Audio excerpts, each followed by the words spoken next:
Hi, everybody. Thanks for joining me for these few moments to think of something greater than ourselves.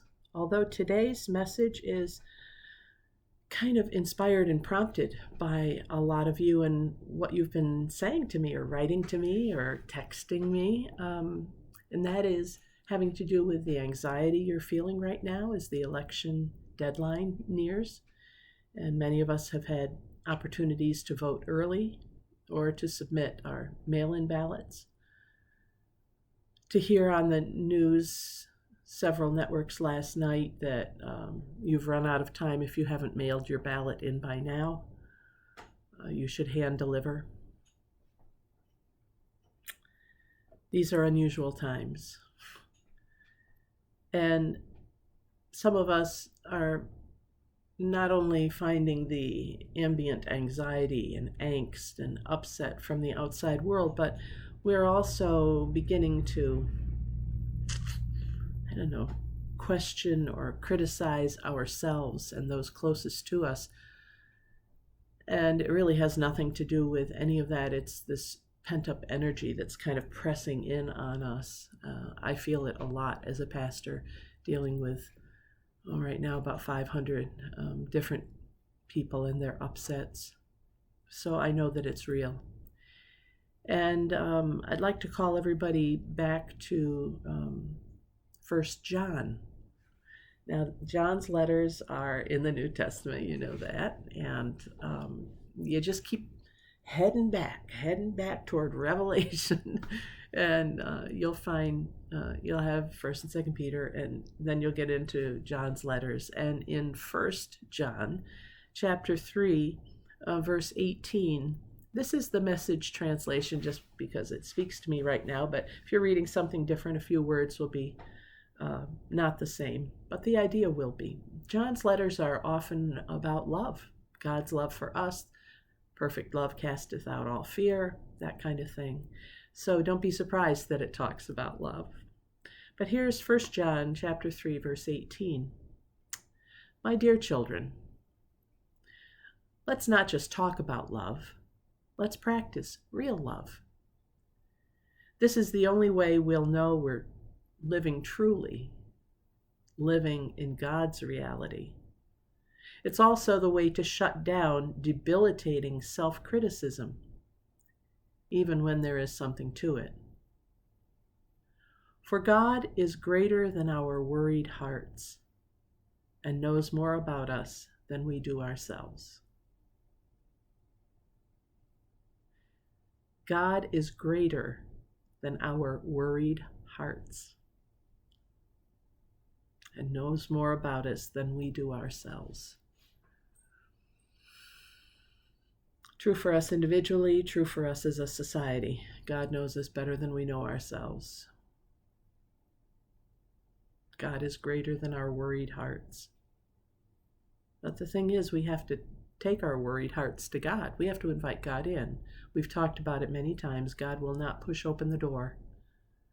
We have to open the door a crack and invite God to come in to our worried hearts. Some people, are just so focused on the worst things that could happen and scaring themselves all the time. A friend and I were talking yesterday about the need some people have for perpetual adrenaline boost or rush. I think that's what accounts for the rise in horror movies, dystopian science fiction. They can use the excuse, especially with the dystopian science fiction, I'm just preparing myself for the worst. You don't have to prepare yourself. When the worst comes along, we'll deal with the worst. But keeping that energy going, either the dread or the anxiety or the fear or the worry, that does little else than increase our set point. We've talked about this before. That becomes the norm. My level for fear and anxiety used to be here. Now maybe it's up here because of all that's constantly going on around me. And I feel the need to be alive and feel that fear so that I know I can manage it. We can't. We can manage. More than that, though, we can't control it. I had a person say to me once, I may have shared this with you before, when I had come through a particularly hard time in my life. And I looked at him and I said, I'm never going to do that again. And he started to laugh. And he said, when did you become God? And I said, what do you mean? He said, we can't control what's going to happen to us. Kind of like Viktor Frankl in Man's Search for Meaning. We can't control what happens to us, but we can control how we choose to react to it at any given time. And we don't have to react when we know that God is greater than our worried hearts. All we have to do is turn it over to God, right? I know some people who do that. They're very happy right now. They're calm. They're interested. It's not that they're disengaged.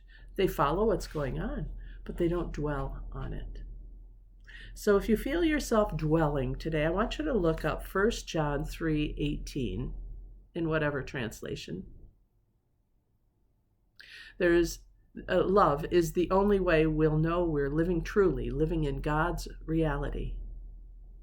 It's also a way to shut down debilitating self-criticism, even when there is something to it.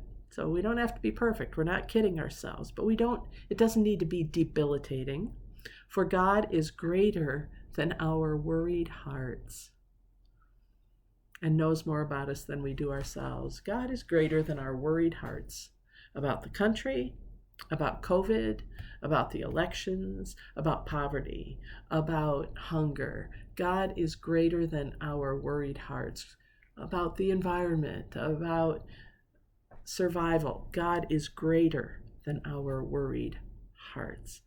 We have to invite God in and then be willing to let ourselves lean into God. Don't be standoffish, all right? That's our prayerful pause with the pastor for today, and I'm Pastor Deb Swift from South Presbyterian Church in Rochester, New York. Thank you for joining me for these few minutes to think of something greater than ourselves. If you'd like to learn more about us, check out our website or more about our YouTube channel, South Church Rochester, and I look forward to seeing you next time. Until then, God bless. Be safe.